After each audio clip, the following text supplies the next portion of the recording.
Hello, and thank you for joining us today on this month's episode of the Transit Talk. I am your host, Roger Marenco, and joining us today on our panel, we have... I'm Pete Wilson. I'm Brown. I'm Mike Bernardo. Excellent. Thank you to all of our panelists for being here today, and thanks to all of our viewers out there for tuning in today. Remember that if you cannot watch us online, you can simply turn up the volume, listen to us while you're commuting to work, during your break, during your split, or when you have just some free time in general. The Transit Talk is a monthly educational grassroots program organized by our co-workers to bring you the two single most important elements of any and every movement: educating and organizing. That's exactly what we're doing here today, is educating ourselves and organizing ourselves. Today's episode is very special, and it is dedicated to everyone who was affected in that terrible accident last month in November, where several children were killed in the school bus in Tennessee. Our thoughts, our prayers, our hearts, and our condolences go out to everyone who was affected in that terrible tragedy. From what is being reported, the school bus driver was apparently off route and speeding, and as a result ended up crashing, killing several children on the bus and injuring many others. With this in mind, I'd like to bring this issue back here to San Francisco and us at our job sites and ask, what's the rush? This is the reality of the possible consequences that can occur due to speeding. So what's the rush? Why are we speeding? That could be my family on the bus. That could be our family. That could be your family on the bus, walking across the street, trying to get to school, and potentially gets injured because we are running up and down the streets. So with that in mind, I want to ask you, what's the rush? Pete, Yes. what's the rush? I don't know. My family rides the bus. What is the rush? It's a great question. I want to talk about first, you guys remember, you guys and gals out there, our brothers and sisters, remember in the beginning, we all went through probably the same similar program, a 9-week program, training program. And in the beginning, the training department told you to drive safely. And just about every day you hear from Central Control to drive safely and to use extreme caution through intersections. So I find it interesting that we went through a training program, or at least I went through a training program of 9 weeks, and they explained to us not to get into accidents, to drive safely. And remember that if you do get into an accident, it's not who is at fault. Brown and I are driving in our cars and we're, cutting each other off, and we get in an accident, the police says, oh, it's your fault, it's your fault. Muni doesn't work like that. Muni works like that was avoidable. You could have avoided that accident.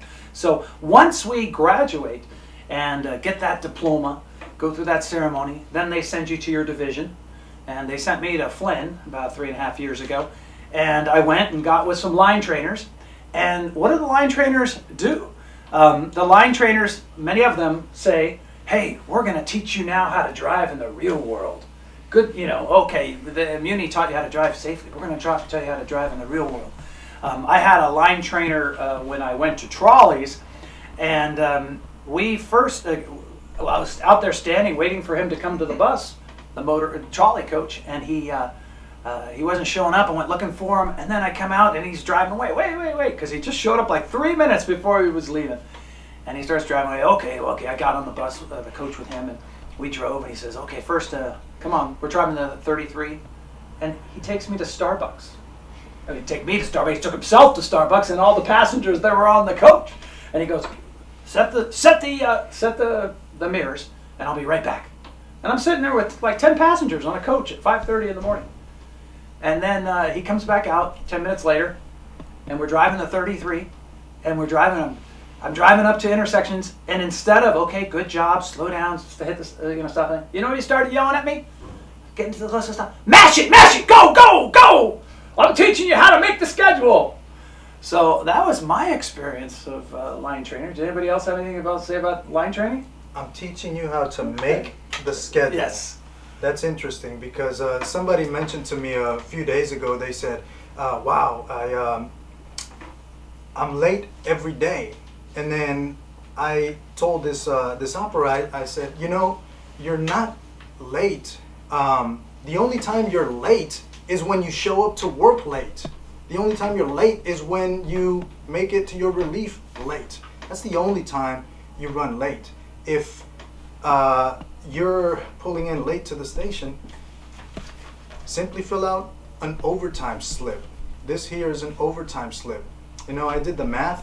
If you, for some reason, due to traffic or unrealistic schedules, you're not able to make it to your to pull in on time, and you're late 10, 12 minutes every day due to traffic, due to safety reasons, depending on where you're at on the pay scale, that's several $100s at the end of the month if you simply fill out your overtime card. And that's only if you're late a few minutes a day due to traffic or other safety issues. So please remember to fill this out. The only time you're ever late here is when you show up to work late. Yeah, I actually wrote down, those of us who are at 100% now, we make 85 cents a minute when you're working overtime. 85 cents a minute. Wow, that's almost $1. Keep that in mind. Yeah, for those who are making 80%, they're at 68 cents, and 70%, you're at 60 cents a minute. If you 12 minutes a day, that's an hour a week, $2,500 a year. But the problem is, if we keep rushing and our schedules stay fast, and you pull in at the end of the night, or in the evening, or whatever, 12 minutes, and you add that, guess what? When you retire, when you go onto your pension, they calculate your pension on your run pay.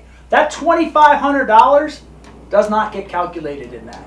That's unfortunate. That's for another episode. Yes. Mike, let me ask you, what's the rush?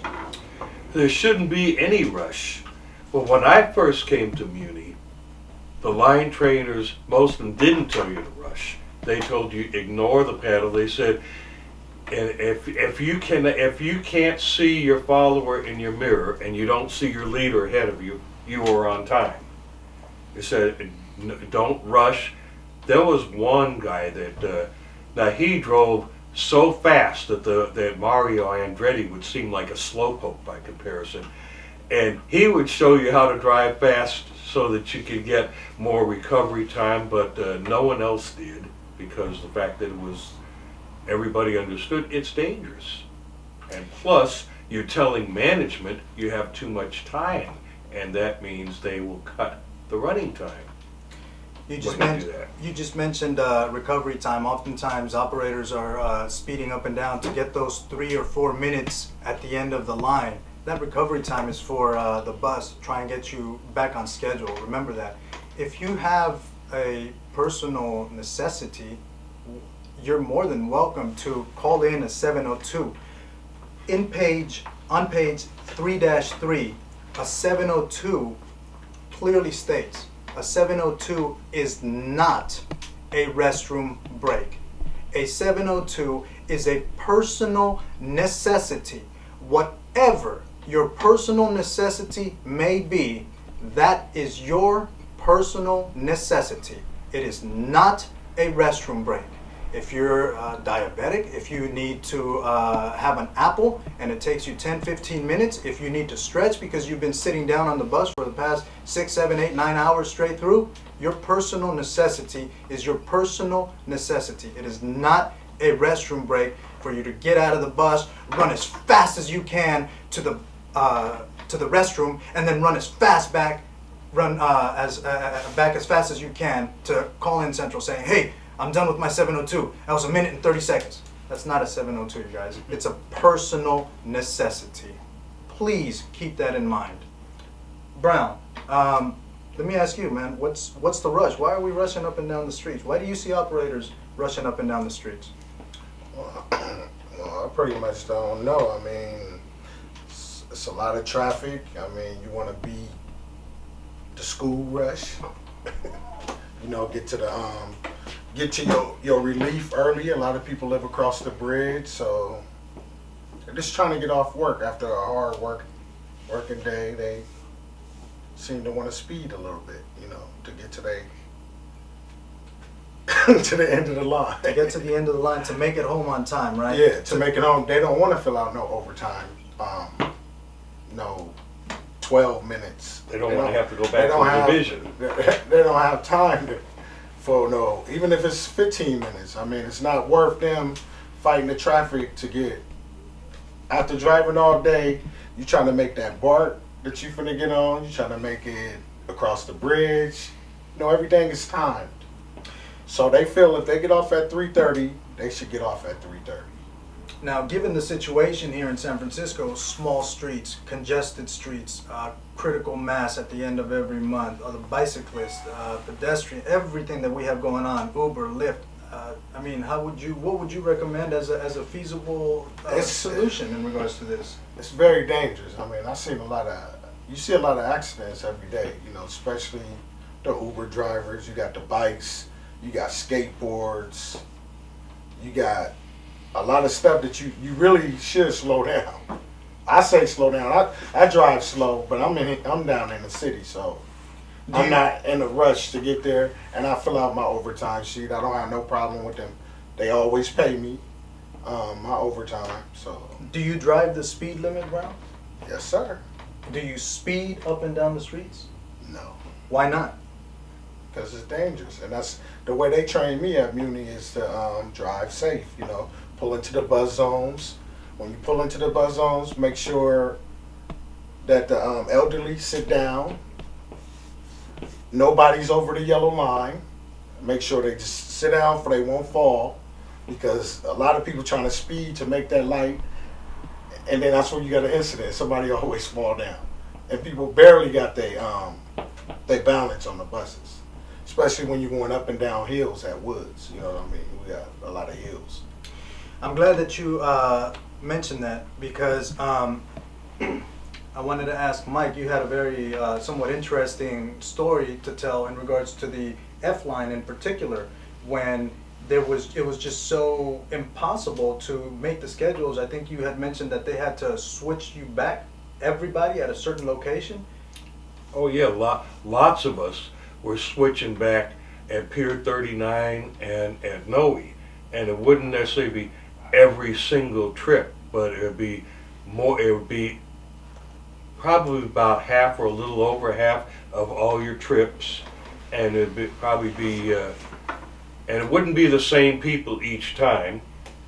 It was probably about 60% of the trips were that way, and then on the next sign up, we had 2 more runs. We had more recovery time. Instead of 7 minutes, we had 10 minutes at each end, and we had and 2 more runs added. And now you got to be sure that you don't get ahead of schedule. Wow. Before, you could have put a rocket ship on the back of your speed car and you still would have been behind schedule. So the runs ended up being safer because they added more time. It's safer, it's less stressful, it's less hectic, it's just much easier. And when there's more vehicles out there, the number of people at each stop is fewer, which also helps, because if you don't have enough service out there, then you have these big giant armies at every single stop, and that slows you down even more. Well, let me say something about that, because I like that. I noticed there's been more Fs because I drive the 21, and so we're on the same wires. We're on 2 wires. You're on a wire, but we can't go around you. Yeah. I don't go around you anyway because it's not safe. I stay in my lane.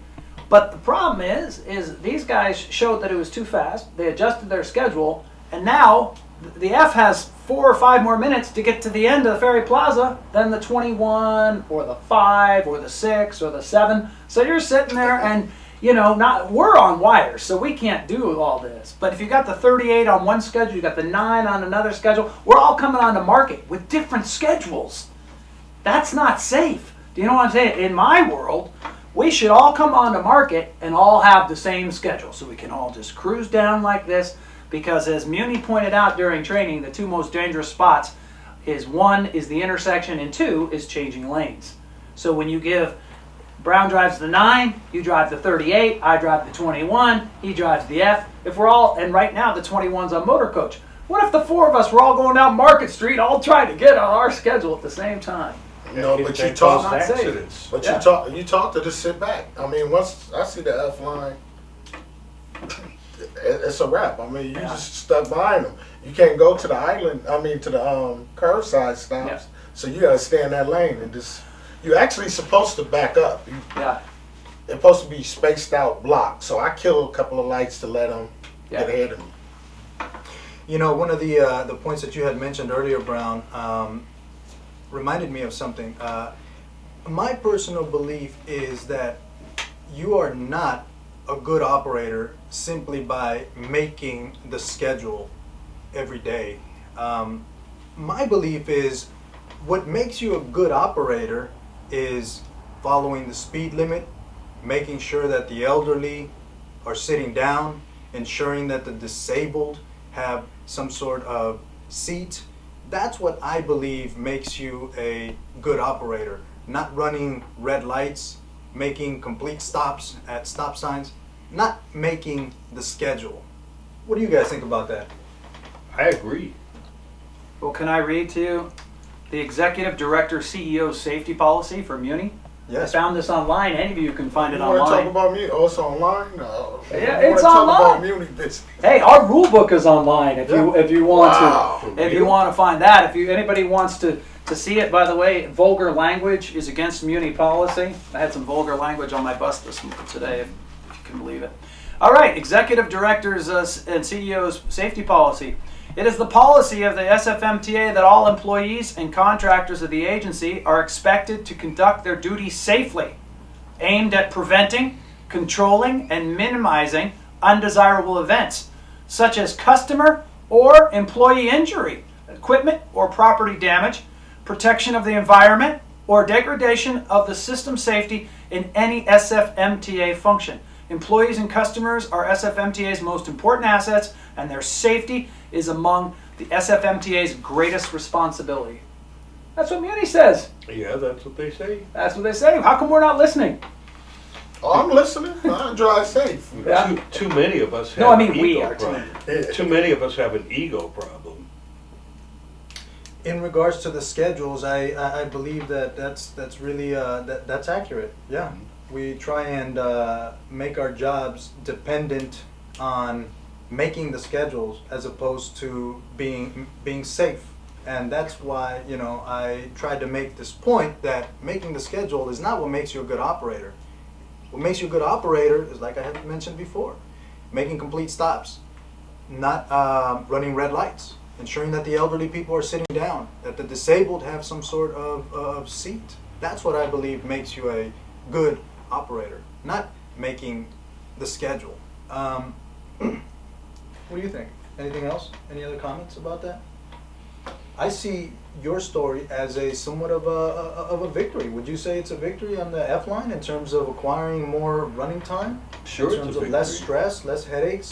Yeah, it is a victory, and any line, it can be done on any line, but it has to be everybody on the same page. It That has can't to be be. one person doing it and another person not, and then especially on motor coaches where you could go around each other, because that destroys it there. It But has- you don't supposed to go around each other on the motor coach, and people get that confused. I see it every day on market. Somebody want to go around, they don't want to just wait. Yeah, that ain't cool, because then it makes it look like the person who's going safe, it makes it look like they just deliberately dragging the line. And you don't want it to look that way. You want it to look like you're all operating safely. And then if there is anybody that's being a fool, he just looks like he's being an AH. But if too many people are doing that, then you're just shining the spotlight on the ones who are trying to be safe and making them look like troublemakers. And that requires all of us to be on the same page, correct? Yep. I really don't. I don't mind. In fact, I encourage operators to take their 702s. If you have a 10-hour straight through, 9 hours straight through, 8 hours straight through, management should be asking you, good God, you haven't taken a 702 in the past week. You've been working 9 hours straight through? Why haven't you taken a 702? That would be my philosophy. Well, Why do you think people are afraid to take their 702s? Because they don't need no 702s. That's what I was told. Oh, you know what was They don't happening a need couple of years 702. ago, though? Couple of years ago, what was happening is the training department was making new operators think that they wouldn't pass their probationary period if they didn't stay on schedule. And they started actually urinating on themselves. And in the morning, the operators see to have pee in it.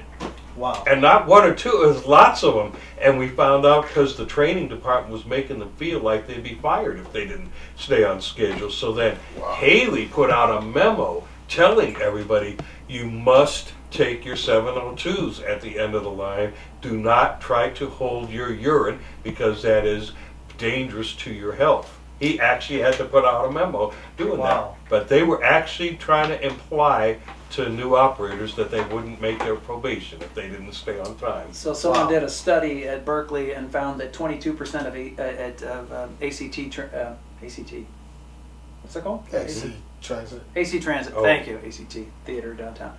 That 22% of AC Transit drivers have urinated on themselves at least once at work. Wow. That many? Oh, man, Wow, that is sorry. interesting.